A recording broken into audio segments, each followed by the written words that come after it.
don't belong here. I'm supposed to be in a planet Paris by now. And now I'm in here. I'm a lesbian.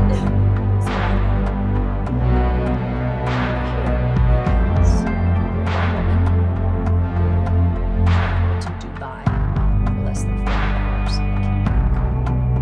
It's unusual. I can't assure cellmate.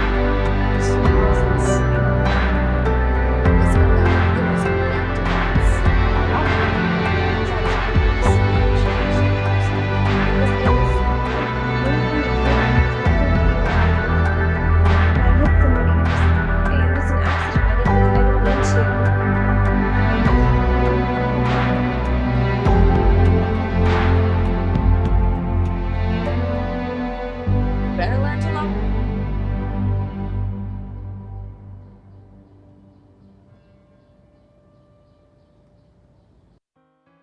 Scene 1 of Prison Lesbians introduces Vanessa and Rizzo through a collision of fear, class privilege, heterosexual expectation, and queer stereotype, using their first conversation in a prison cell to establish two women who initially understand one another almost entirely through defensive assumptions. Vanessa enters the story overwhelmed and insisting that she does not belong in prison. She explains that she took responsibility for actions connected to her fiancé, Eddie Espinosa, because she believed his promises that his lawyers would protect her. Her distress, therefore, begins with betrayal. Vanessa imagined loyalty to a man as something that would ultimately preserve her comfortable life, yet that loyalty has instead isolated her inside an institution she never imagined. Her repeated insistence that she should be in Paris, staying at the Ritz and maintaining her familiar beauty routine, initially makes her appear shallow. But beneath the comedy is a recognizable psychological defense. She keeps describing the life she expected because acknowledging her present circumstances would mean admitting that Eddie failed her and that her faith in him was disastrously misplaced. Rizzo immediately recognizes the absurdity of Vanessa's complaints and refuses to indulge them.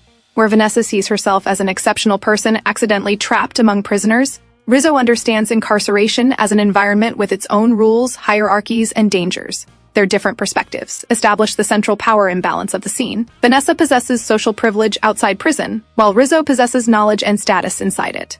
The cell reverses their expected positions. Vanessa's money, appearance, and relationship with a powerful man offer little protection, whereas Rizzo's toughness and reputation make her someone whose presence carries weight. This reversal becomes especially significant once Vanessa learns that Rizzo is a lesbian.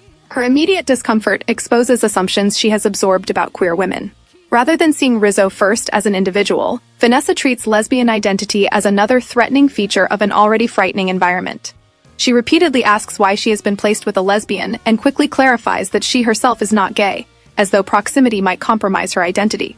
Rizzo's response, however, punctures Vanessa's self-importance. She tells Vanessa not to flatter herself because she is not Rizzo's type. The exchange is comic, but it also critiques a familiar cultural stereotype that lesbians are automatically attracted to every woman around them. Vanessa assumes that being desirable to men should translate into universal desirability, while Rizzo reminds her that lesbian women have preferences, boundaries, and agency of their own. In that sense, Rizzo's rejection becomes unexpectedly humanizing. She refuses to exist merely as a threatening projection inside Vanessa's imagination. At the same time, the scene complicates this corrective by having Rizzo describe prison culture through exaggerated and troubling stereotypes about predatory lesbian behavior.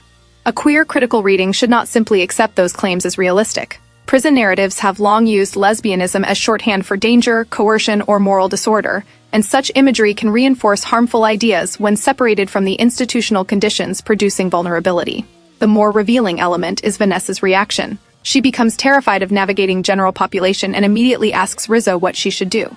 Suddenly, the lesbian woman Vanessa feared becomes the woman whose protection she wants. That reversal exposes how prejudice can coexist with dependence. Vanessa may carry stereotypes about Rizzo, yet she also recognizes Rizzo as competent, experienced, and capable of providing safety in an environment where Vanessa feels powerless. Rizzo therefore occupies an emotionally complicated position. She is marginalized by Vanessa's assumptions, while simultaneously possessing the practical authority Vanessa desperately needs. Their interaction begins shifting when Vanessa asks whether Rizzo could be the person who protects her. Rizzo refuses, again saying Vanessa is not her type. Vanessa's response is revealing because she seems genuinely surprised. She has built part of her identity around being desirable, and Rizzo's indifference destabilizes that self-image. Vanessa insists that she is everyone's type, transforming what began as fear of lesbian attention into a desire for Rizzo's approval. This does not necessarily mean Vanessa suddenly discovers attraction. More immediately, it suggests that she has learned to negotiate relationships through desirability. Her previous life with Eddie appears to have taught her that being pleasing, loyal, attractive, and accommodating can secure affection and protection. When those strategies fail with Rizzo, Vanessa becomes increasingly eager to prove that she can be valuable. Her offer to become a good girlfriend therefore carries emotional significance beyond flirtation. She is trying to translate the survival strategy she already knows into a new environment. The tragedy beneath the comedy is that Vanessa does not yet understand relationships outside transaction. She protected Eddie because she expected him to protect her. Now she seeks Rizzo's protection and instinctively searches for something she can provide in return. This makes the scene less a straightforward romance than an encounter between two women whose ideas about intimacy have been shaped by unequal systems. Rizzo's initial resistance is consequently important. She does not immediately reward Vanessa's panic or vanity. She establishes that Vanessa cannot simply assume access to her attention. For lesbian and queer women, this aspect can resonate with the frustration of being treated as either threatening or conveniently available depending upon what another person needs. Vanessa first regards Rizzo's sexuality as frightening. Moments later, she attempts to use that same sexuality as a pathway toward safety. Rizzo's boundaries resist that contradiction. She effectively demands recognition as a person rather than a category. The scene also reveals how compulsory heterosexuality can organize women's choices even when sexual identity itself is not yet changing. Vanessa has sacrificed enormously for Eddie. She hid evidence because her fiancé promised everything would be handled, apparently trusting his resources and authority more than her own judgment. Her loyalty reflects a broader cultural script in which women are encouraged to demonstrate devotion by absorbing emotional, social, and sometimes legal consequences for men. Vanessa's imprisonment literalizes the cost of that expectation. She has taken the fall, while Eddie remains primarily present through her stories and promises. The cell therefore becomes a symbolic space where the heterosexual future Vanessa assumed has collapsed. Paris, marriage, luxury, and security have been replaced by confinement and uncertainty. Rizzo, meanwhile, represents an alternative female-centered structure, though not automatically a romantic one. She possesses the independence Vanessa lacks, understands her environment, and refuses to organize herself around Vanessa's expectations. Their contrast creates the possibility that Vanessa may eventually reconsider not only whom she trusts, but how she understands care itself. Women more broadly may recognize the emotional pattern even outside the prison setting, giving too much to a relationship, believing loyalty guarantees reciprocity, and discovering that self-sacrifice has been mistaken for love. Vanessa's panic is therefore partly the panic of someone realizing that the social bargain she trusted was never secure. Rizzo's presence challenges that bargain simply by refusing to participate in it on Vanessa's terms. Yet the prison setting means any developing closeness must be interpreted carefully. Vanessa is seeking protection because she feels endangered, and Rizzo possesses social power within the institution. A meaningful relationship between them would require the narrative to distinguish genuine affection from survival-driven dependency. Queer intimacy deserves precisely this ethical seriousness. Representation becomes richer when attraction is not treated as sufficient justification for unequal arrangements and when consent is understood within material circumstances. Vanessa's vulnerability, Rizzo's status, and the confined environment all shape what either woman can freely choose. The most interesting possibility raised by the scene is therefore not whether Vanessa can be transformed into someone else's idea of a lesbian, but whether these women can learn to see each other beyond the identities assigned to them. Vanessa initially sees the lesbian. Rizzo initially sees a spoiled, privileged newcomer. Both descriptions flatten the other person. Their dialogue gradually introduces cracks in those caricatures. Vanessa is foolish but frightened, betrayed, and searching for stability. Rizzo is intimidating but perceptive, self-possessed, and unwilling to offer false reassurance.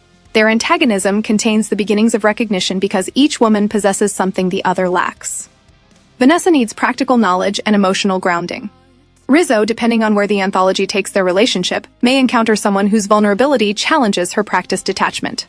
This potential connection also reflects chosen family dynamics within queer communities, where people who enter unfamiliar environments often depend upon others who already understand unwritten rules. However, chosen family works ethically through solidarity rather than ownership. The scene's harsh prison vocabulary should therefore be read critically rather than romanticized. Protection becomes meaningful when it develops into mutual care instead of domination. Similarly, Vanessa's attempt to make herself useful should eventually give way to the realization that she does not need to purchase safety through affection. One of the strongest queer themes available here is the difference between being wanted and being valued. Vanessa seems accustomed to measuring herself through desirability, while Rizzo's rejection forces her to confront a world in which appearance alone does not determine worth. For many women, queer or otherwise, that challenge can be liberating. Patriarchal culture often teaches women that beauty is social currency and romantic selection is evidence of success. Rizzo's disinterest interrupts that logic. If a connection eventually develops, its emotional significance would come from Vanessa becoming known rather than merely admired. Likewise, Rizzo would need to become more than the hardened lesbian protector stereotype.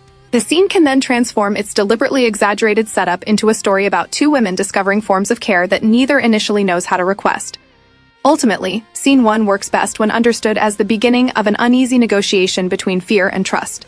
Vanessa enters believing a lesbian cellmate is another problem inflicted upon her. Within minutes, she recognizes Rizzo as potentially the safest person available. That reversal does not erase Vanessa's prejudice or make dependency equivalent to romance. Instead, it opens a path toward self-examination. Vanessa must confront the consequences of trusting Eddie, the limitations of her privileged worldview, and her tendency to treat relationships as exchanges of protection for pleasing behavior. Rizzo must decide whether her hard-earned authority will remain purely defensive or become a source of responsible solidarity. Their relationship therefore begins not with uncomplicated attraction but with misrecognition. The cultural value of the scene lies in what can emerge after those assumptions are stripped away. Two women confronting loneliness, power, vulnerability, and the possibility that genuine connection requires seeing another person clearly. In a genre that can easily sensationalize both prison life and lesbian identity, an emotionally grounded reading redirects attention toward the human question underneath the premise. When familiar structures collapse, who makes us feel safe? What do we owe them? And can care become mutual without becoming another form of captivity?